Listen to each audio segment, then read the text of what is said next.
Hey everybody, welcome back to Lost in Time and a crochet vlog and da-da-da-da-da. It's Kit here, and my spacing is off, but it's fine. The project for today is gonna be a Madhouse one. I am starting a blanket for my dad for his birthday. So it's gonna be similar to the one that I made for my mom for Christmas, which I don't know if anyone remembers, but it's fine. I do a lot of crochet projects, it's all good. Yeah, his birthday is March 23rd, so the yarn just showed up today, and yeah, this is gonna be the you gotta get it done, gotta go fast project. So yeah, hopefully it turns out pretty good though. I'm excited to start it and see how it turns out. But yeah, so when it comes to the writing, we are on chapter 11, I think. Still, I think. I could 1, 2, 3, 4, 5, 6, 7, 8, 9, 10, 11. Yes, 11. I don't know why I keep thinking A Feather Companion is the 12th chapter, but it's not. But yeah, this is part 2 of that. And basically leading up to this point, Eli skipped her Saturday class. She is not having a good time at college at all. And she and Simon was like, hey, I'll take you to Travelerverse for your birthday. You can, pick up your, basically, it's Travelerverse. She's been looking forward to it for ages, great 17th birthday.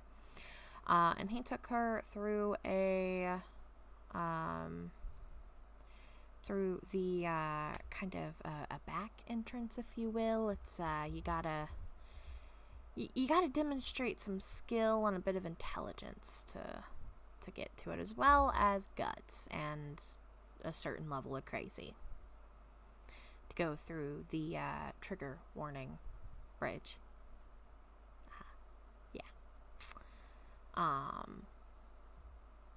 So but she did it, and she was not happy with Simon, not happy at all, only to find out that he actually said, you can kill me later, but I have a meeting and enjoy your day. Yeah, he took the coward's way out, so she's going to get her revenge later, and then, well, I mean, she's enjoying her day. So she went shopping, did a bunch of that, and basically has been exploring everywhere on every street. She spent a good amount of money, and she's doing the whole, shopping girl thing, right? And she's just now remembered the receipt that her father gave to Simon for safekeeping, for her to have for her 17th birthday. So that is what is next. And I am going to reread that little bit just because it does make sense. And yeah. Okay. Hey, Eli. You are getting way too good at sniffing out your birthday presents. So this is going to Simon for safekeeping. Wouldn't want you to find it before you're supposed to have it. Happy 17th, baby girl. Love, Dad. I let out a watery chuckle, hands shaking slightly. Like father, like daughter. It was a game the three of us would always play, hiding gifts from the recipient. We had to get rather crafty in our house, even sometimes hiding them halfway around the world in Pop's case.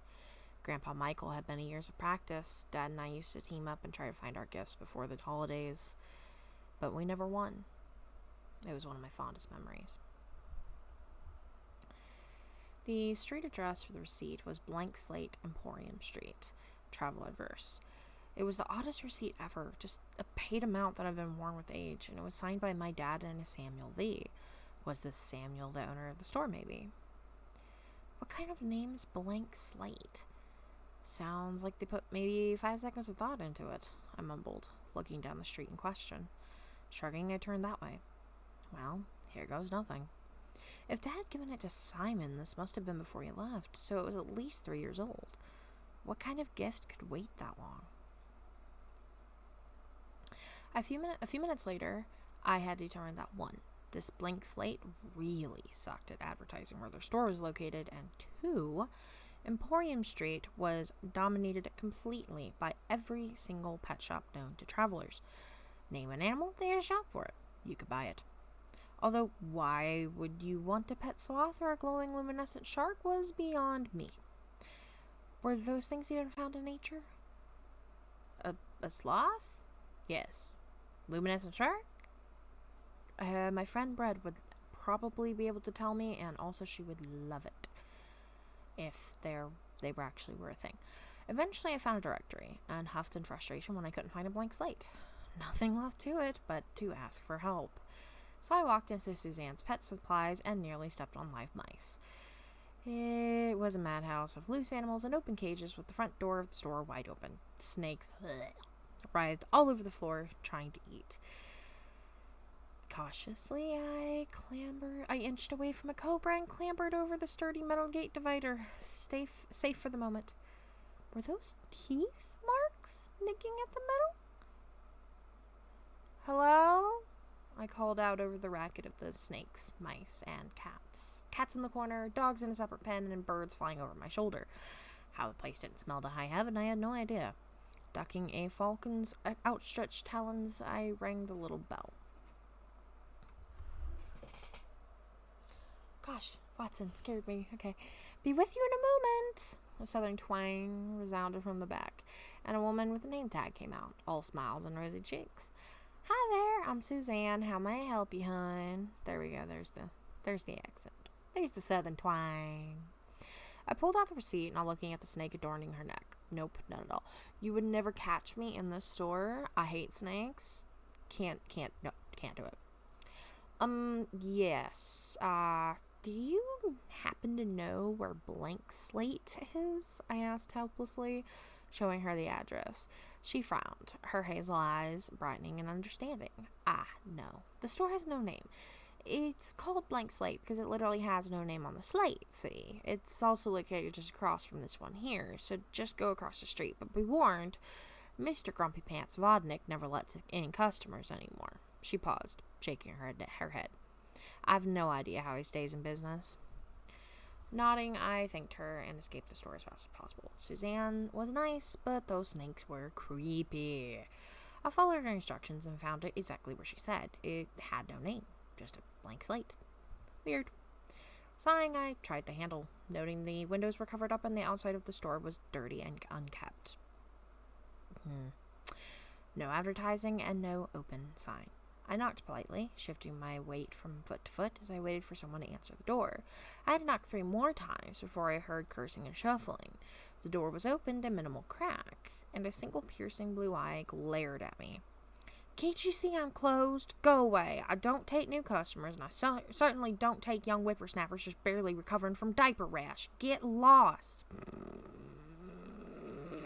Barely recovering from diaper. A gruff, snarky voice snapped at me and tried slamming the door shut, but found my foot to be in the way. I see that, but I have a receipt for the store, sir. Already signed and paid for with a co-signature by whom I am assuming is the owner? See? I tried showing him the receipt, but faster than any old man I knew, he had opened the door, yanked the warm paper from my gentle grip, and slammed the door shut in my face. Well then. I could hear him muttering on the other side, so I stayed put, trying to figure this entire situation out. Oh, fine then. I did sign it, but why would I do that? Bishop. Why does that name sound familiar? Carter Bishop. Oh, fine. He grumbled to himself through the door, then opened the door for me. Get in here then, you toddler.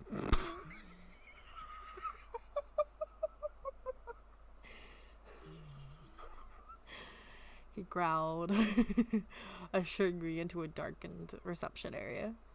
It was simply furnished, a single chair and a desk with scant anything on it, blank walls, covered windows, and dusty light fixtures, not even a sign offering their services. He locked the door behind me with 4 different deadbolts. Overkill, if you ask me. What did this store have to steal anyway? Then stomped off without checking to see if I was following him, still examining my receipt as if it was a forgery. I followed him reluctantly, making as little noise as possible, slightly in fear of setting him off. He walked through several empty, dusty rooms and down a hallway until we eventually stopped at a large metal large double metal door with many, many different kinds of deadbolts on it. He jingled his keys and unlocked 3. From there, it was like a domino effect. One unlocked the other, and so forth. Metal fingers appeared from the locks and reached over, unfolding one another. It was a strange sight. The doors creaked open, and sunlight nearly blinded me. Yeah, I need to grab a drink real quick. That would be helpful. Yes, that would be very helpful.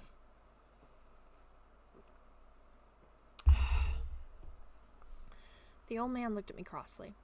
Well, don't waste my time. Hurry up! He waved me in agitatedly, and I stepped forward onto smooth sandstone. Sunlight streamed from everywhere. There was no ceiling, just 2 blinding suns and little shadows that flew everywhere like birds. I smelt bird musk, poop, hay, and many other staple-like scents I couldn't identify, but the strongest was magic. It burned my nose and swirled through the air, light and fluffy like cotton candy, colorful sand flying on wind. It reminded me how Dim's magic clung to his skin, but this magic flew. It darted in and out of the towering rocks, with little shelf-like duvets on the standing towers. Large shells, too, with nests. Really, really big nests. I heard the rustling of wings and the whisper of feathers against feathers. Something squawked, and the nearby tower shook slightly as something took off. The old man ignored all of this, nudging me into the area completely before locking the door behind us. Well, go on, then. Walk around. You have 1 hour. Clock's ticking, he barked at me, waving me away. I turned and looked at him. An hour? To do what? It was just like that stupid trial all over again, except this time I was fully rested. The man looked at me like I was stupid. To be chosen, of course. Now go on, time's money, he snapped, cackling at his own joke. Blinking, I just started walking. I had no idea where I was or what I was even doing here. Sorry, I got something in my throat. I continued to look around as I walked, waiting to be chosen. The rock formations were old and had claw marks all over them. It was some sort of sturdy sandstone. It was windy, and the magic seemed indifferent to me. There was stray feathers everywhere, and hay got stuck in my hair. Large piles of what I could only assume was giant bird droppings could be found randomly, some fresh and stinking and others halfway decayed. There was no signs or organizational system whatsoever. No employees or people running around. I checked my phone. No cell reception either. The sun was beating down on me, and it was a lot closer and had a lot bigger than Earth's sun, so I could assume I was on a different plane or even a different dimension, which would make sense, because Travelerverse was in between all the dimensions. I was just walking in a straight line, but quickly found that didn't work, because I almost walked straight off a rocky cliff going straight down to nothing. Backing up several feet, I went right. I had no idea what time it was, or what I was looking for. But even if I couldn't find whatever inhabited this place, I could feel beady little eyes watching me closely, determining if I was a threat. It wasn't until I rounded another corner did I come face to face with a very sharp beak poking me in the stomach. An angry hiss came out, and I looked away from the cold black orbs of what had to be the largest bird. No, griffin I had ever seen. I had never seen one before, but I wasn't relishing the experience. It squawked angrily, clicking its beak and scaly foot, or hand? Whatever it was, it grabbed my leg, holding me in place. The talons easily tore into my soft leg, and I bit my lip not make a sound. Baby squawks resounded in excitement, and it was the funniest feeling in the world is to feel little baby beaks rubbing into the bleeding wound. Click, click, click. Beaks tapped and feathers smacked me in the back of the head as more griffins came from above, and hot breath fanned the back of my neck, deeply inhaling my scent. Don't be afraid, Eli. Don't be afraid. I was unimpressed with my own pep talk. Out of the corner of my eye, griffins of all sizes were gathering. Some were small, clearly little ones, as they hid behind by their very big parents, the males having thicker tail feathers than the sharper taloned females, some of whom had really big bellies. Every single eye was on me. It was the tensest moment of my very short life, and I felt like I would rather jump off the bridge again. Going splat on some rocks seemed a much better end than being eaten alive by curved beaks. More circled above us, and I was sure I was about to become bird chow. Squawk! The griffin's sharp cry echoed throughout the canyon, shaking the towers around me. For the first time, I saw something other than anger or hunger in the griffin holding me. Fear. I almost collapsed from pain as her bloody talons detached from my leg, and she squawked a few times before flying off. Something with a large shadow circled above, and the rest of the griffin scattered. I eyed the shadow, noting how it was circling me. Not good at all, Eli. You should have left while you had the chance. The ground shook terribly, and I stumbled slightly, bumping into strong feathers behind me. Breath hit the back of my neck closer than before, and I froze, not moving a muscle. Its shadow was huge, just really freaking big. Majestic wings were outstretched, each feather prominent in its shadow. Suddenly, a giant head knocked me to the ground, and I turned over quickly, struggling to back up and make myself look like prey. Pretty sure I already am. He was beautiful. His angular head curved downward, streamlining the elegant curve of his neck. Coal black eyes stared at me like I was a mystery, or maybe a mystery meat. Pure white feathers circled the eyes, blended into a beautiful pattern of speckled black and gray feathers, until the ones around his large silvery beak turned black. Hello, British English, we did not miss you. We really did not miss you. Okay. The black and gray feathers met deep brown and turned into chestnut-colored feathers that blended seamlessly into the sandy fur of a lion. His front claws were sharp and well-defined, its scales light gray. The back paws had sheathed lion claws coated in sandy fur. The tail was long and thin, with a tuft of darker chestnut fur at the end. He was beautifully massive and would have no issues eating me for breakfast. Hi? I breathed, not daring to move as he towered over me, that head coming closer to my face. Good grief, that beak looked terrifying. I never thought much of griffins, but after today I wouldn't be able to stop. If I survived today. That was still a looming question in my mind. He studied me for a very long minute, then abruptly took off, launching himself effortlessly into the air. My hair fluttered with the wind that whooshed from underneath his wings, and I was breathless, heart racing. Now might be a very good time to leave, Eli. But something kept me there, leaning my back on my butt in the sun, waiting for some griffin to come eat me. Brilliant person I was. Not. Dummy. A bush of feathers signaled his return, and this time he was not alone. A slightly smaller brown and red female followed him, landing on 3 legs. It was clear that this was his mate, those black eyes protectively watching her. Her eyes were a dark chocolate brown, and she, like her mate, studied me for another long minute. Softly, she cawed at me and hobbled forward slowly, like approaching a timid mouse. Carefully, she nuzzled my head and stared at me. Understanding flashed through me. Warmth, protection, love, gift. The griffin's magic cascaded around me in a motherly fashion, and I understood. She was giving me one of her own eggs, to be my companion, my familiar. Most magic types had companions, but the species of animal wasn't specific to the caster. Usually it was a cat, or something not quite so exotic, as the more exotic and far-fetched the animal, the stronger the magic. The harder it was to keep, contain, train, etc. My father had given me the opportunity to be chosen by a griffin.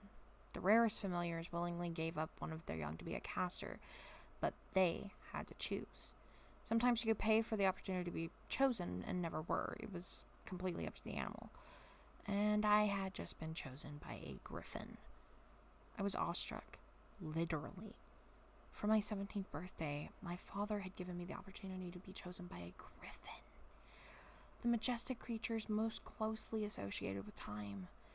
They were said to be able to see the rifts, be the personal beasts of Father Time, and many, many great things. Many, many other great things.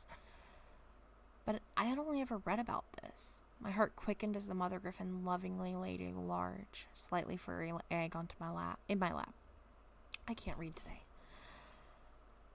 It was large, stood roughly to about my knee, and was heavy. Something squirmed slightly inside of it, and I gently hugged it to my chest. It was warm to the touch, just barely taken from its nest. I swallowed and bowed my head, showing the back of my neck in respect. I had no idea how to show my appreciation for this unexpected honor, but she nuzzled the back of my head all the same and took off with her mate, their joined voices ruling the skies. Slowly I stood and picked up the egg, awkwardly holding it to me with an arm around and another underneath, hobbling my way back to the front. The old man was snoring in a comfortable chair near the door from before and woke up to the sound of my footsteps. He snored awake, shaking his nearly bald head to wake up. Oh, I see you survived, mostly unscathed. I thought you would have been eaten, he said it with some disappointment. His blue eyes narrowed in bewilderment at the egg I was struggling to carry. Oh, you were chosen after all. All right, then, he said flatly, chewing the inside of his cheek in thought. Standing up, he unlocked the door and disappeared inside. I followed. He shut the door behind us and waved me onwards. I headed back wordlessly to the reception area while he disappeared into one of the doors I hadn't noticed before. I sat down stiffly in the single chair, mind buzzing with what had just happened. How would I do this? How would I take care of a griffin? In a dorm? Oh, excuse me. What did they eat? Mice? How big? Where would I get mice? Maybe Suzanne could help. She seemed to have plenty of them. The old man came back with a very large suitcase-type thing. Inside of it was a nice, cozy space for an egg, surrounded by thick fleece blankets. He had me carefully now, lay the egg inside and showed me how to lock it down so it wouldn't move around and get damaged. He found a Sharpie, and I signed my name in big, bold letters and contact info in case it somehow got lost. Only then was I given the boot and shown the door. Once again, blank slate closed, and appeared lifeless, just as before. Only this time, I knew what was inside. Magic.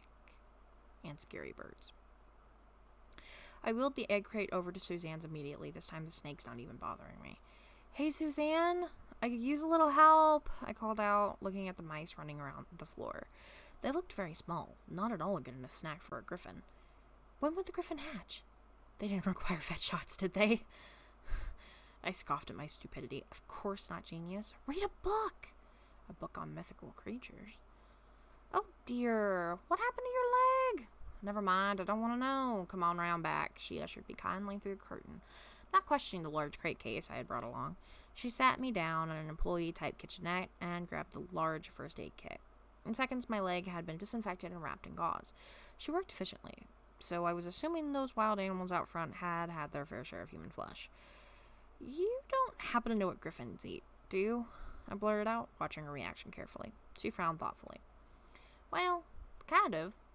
It's not often a griffin enthusiast comes in, but we get some occasionally. When they hatch, they need to be bottle-fed formula for 3 to 6 months, until they develop a bit more. Then fed your basic mice and small rodents for about a year and a half.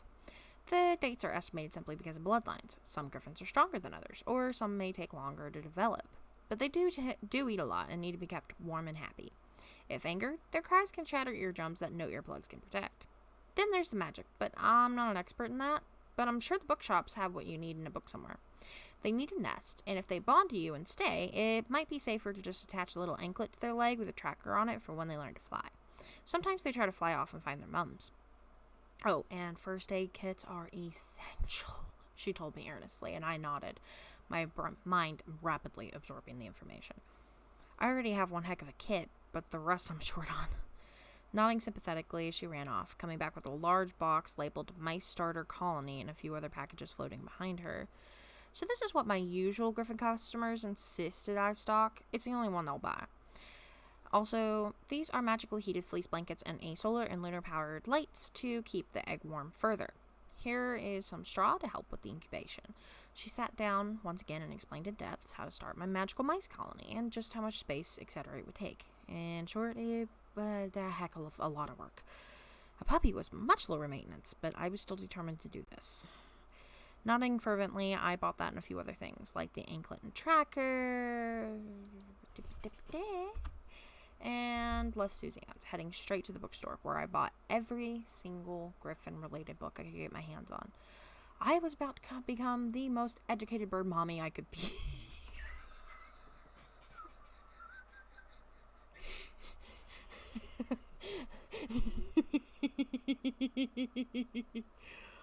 Oh, that's funny. I was about to become the most educated bird mommy. I can't do it, okay? And that just sounded creepy as all get out. Bird mommy.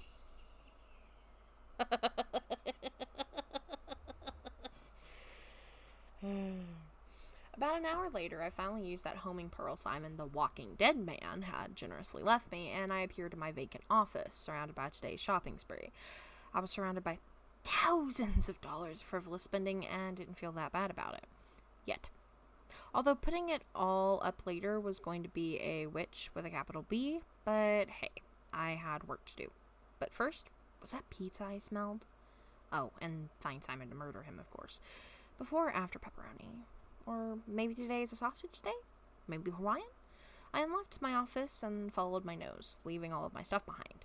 Trevor was in the office pleading with Rosa, leftover pizza boxes on the counter. Grinning, I grabbed a plate and gave Rosa a sideways hug, then hopped on the counter to watch the show. He's going to be eaten alive. Considering the position I had been in 2 hours previously, that joke was funnier than it should have been to me. My enthusiasm was diminished slightly when I eyed the thick bandaging on my leg. Look, Rosa, I don't know what to tell you, but we weren't able to find that button, so I guess it's not there, he fidgeted, gulping as she narrowed her eyes and pursed her lips. Snagging the last 2 pieces of sausage and 1 piece of Hawaiian, I dug in, enjoying the scene playing out in front of me. Trevor, how long has it been since I gave you and Peter this immense responsibility to recover a dangerous artifact? Her voice could have frozen melted butter, nice and frosty like nitrogen. He began to sweat a little. A month, I think? Maybe 2? Rosa tapped her foot on the ground. A month? Or 2?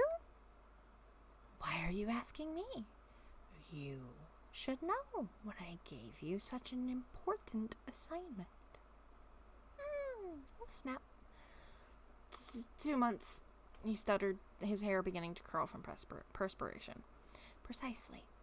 It has been 2 months, and I still have yet to see a button on that shelf.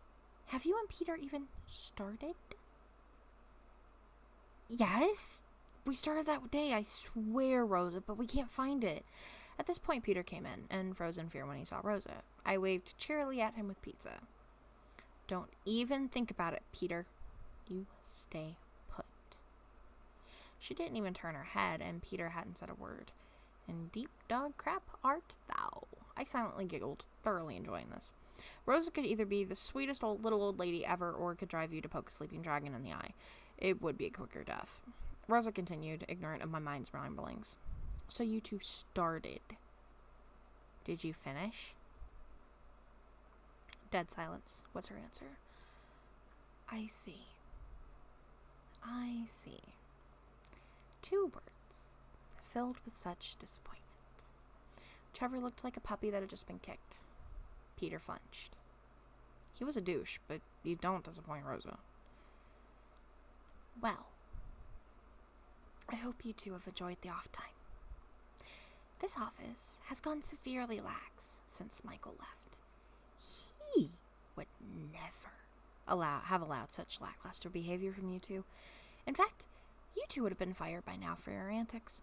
This office is held to high esteem, and I will not see you two slandering its good name in his absence.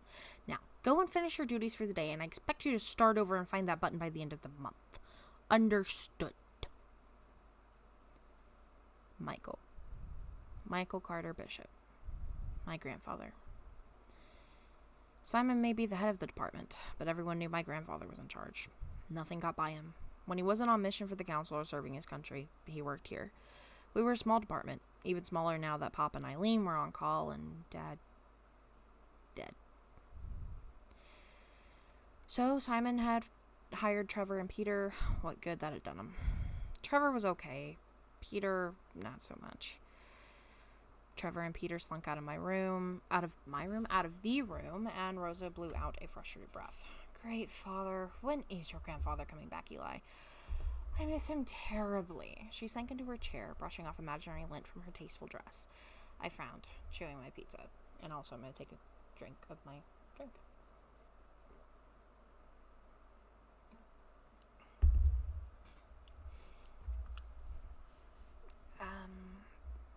I actually don't know, Rosa. I haven't gotten any letters. Maybe he can't send them for some reason. I bit my lip. Not hungry anymore. I would know if he were dead. We were family. We were connected by blood and magic. That tether would snap. Just like it had with Dad. Right? Rosa shook her head. No, I was there that day when he announced he was going away again, honey.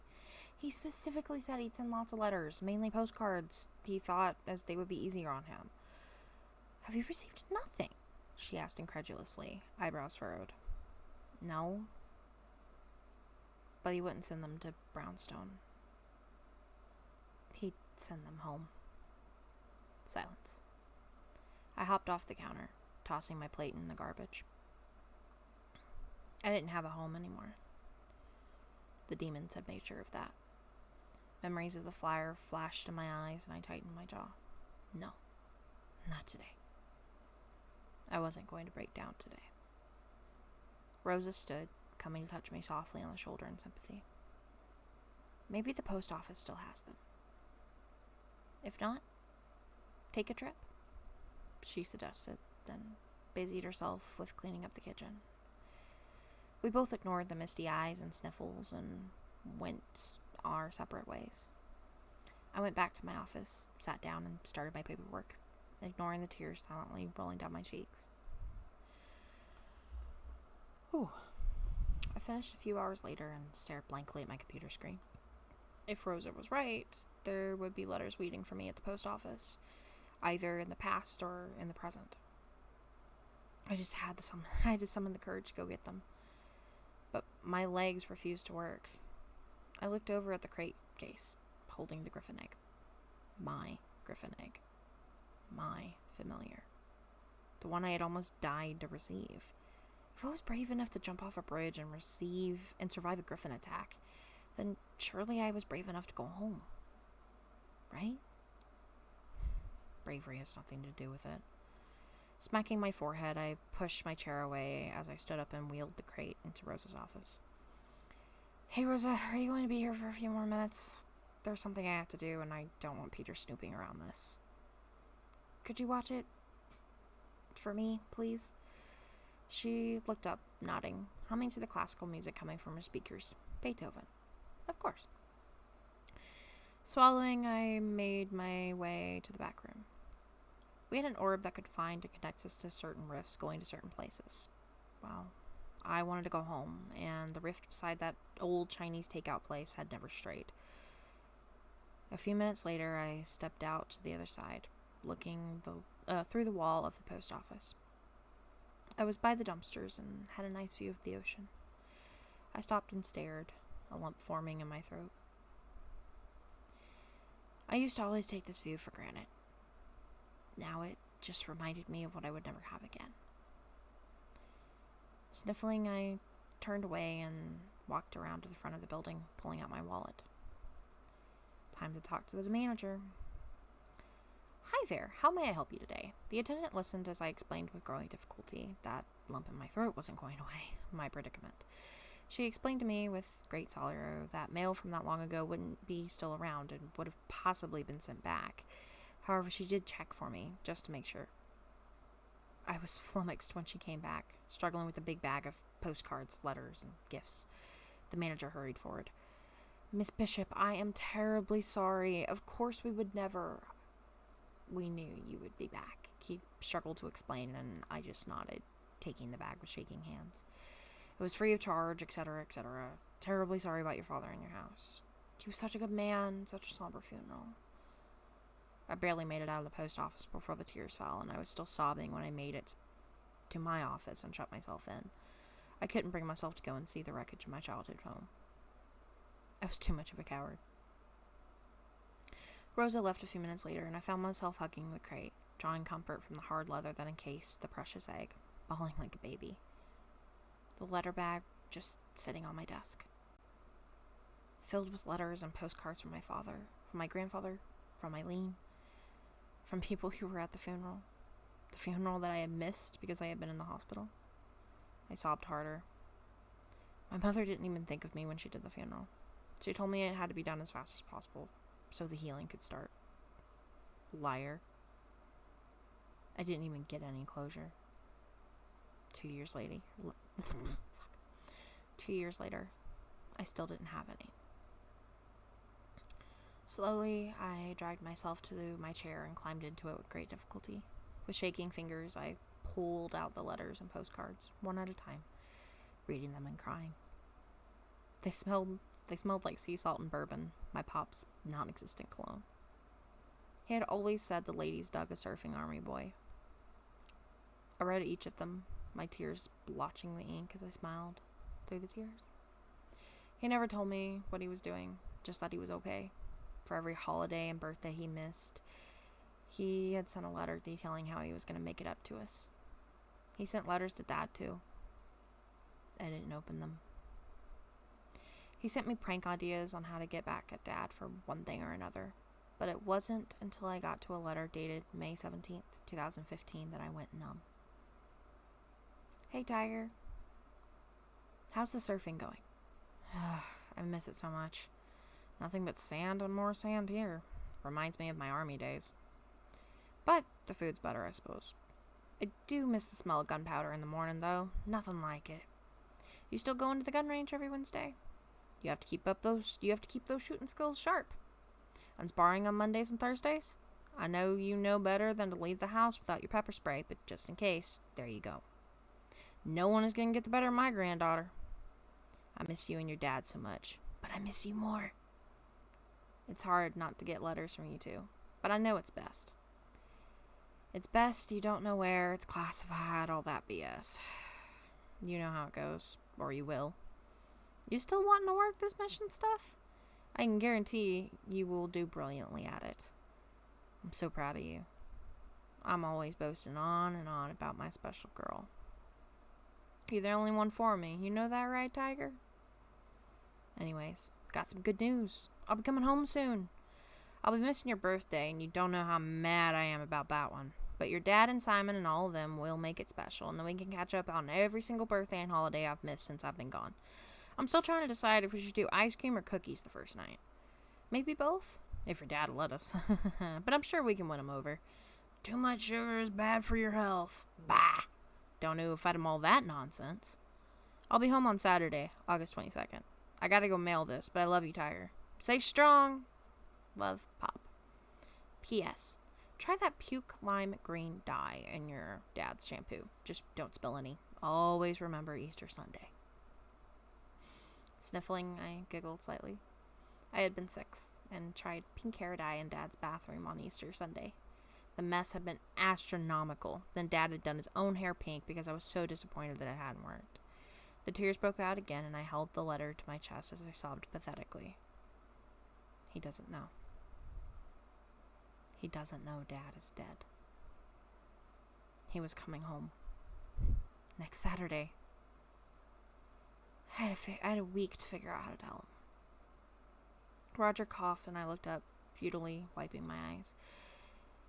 His eyes, old and wise, looked saddened. Wordlessly, I handed him the letter and hugged my knees to my chest. I hated the numb feeling of grief. Roger sat down slowly as he read it, and his eyes darkened in understanding. How am I going to tell him, Roger? He doesn't know.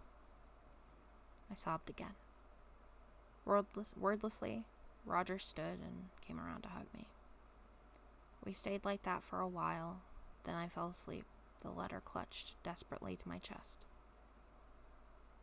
He doesn't know Daddy is dead.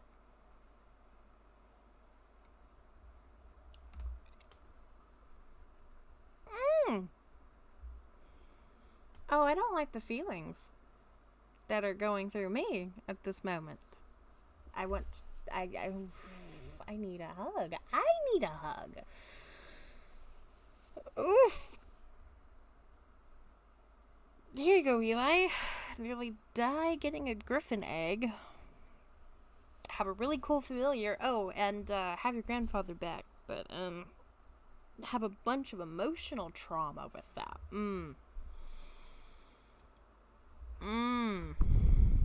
Wrong thing.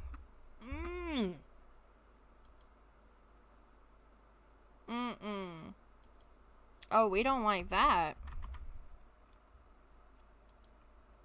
Yeah, we don't do that. We don't like that.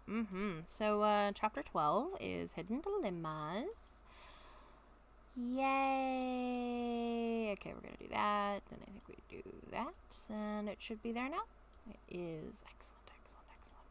And there we go. Okay, cool. So, yeah, what did we think of that chapter? Kind of longer than I think Clock Won't Stop and A Shared Hatred were, and maybe A Consultation with a Revelation as well. That one was meatier, I think. All in all, I liked it. I've been slowly but surely, working on how I want to fix things, essentially, with Lost in Time. And it's easier to, read through it and not cringe at my problems with, grammar and stuff. My spelling errors and things like that, because I am working on going through and, I'm reading it and I'm like, okay, this needs to be fixed. I need to do this more, da-da-da-da-da. So, yeah, it's finally kind of getting to where I'm doing better with it, and we are officially at the halfway point, 112 of 207. And there might be 24 chapters, so I don't know. But yeah, next time is Hidden Dilemmas, and hopefully next time I see you guys, there will be more progress on the blanket. Hopefully I get a lot of progress on it today. I have no idea where, I'm about to find out, because I'm about to record that little bit that you just finished watching. But yeah, hopefully you guys have a good Tuesday. Thanks so much for listening. I hope you're enjoying it so far. I don't know. There's a lot of problems with it, I guess. I don't know. But yeah, so I will see you all next time, maybe. I don't know. If not, have a great journey. And even if I am seeing you, actually, just have a great journey. Have a great week. Bye.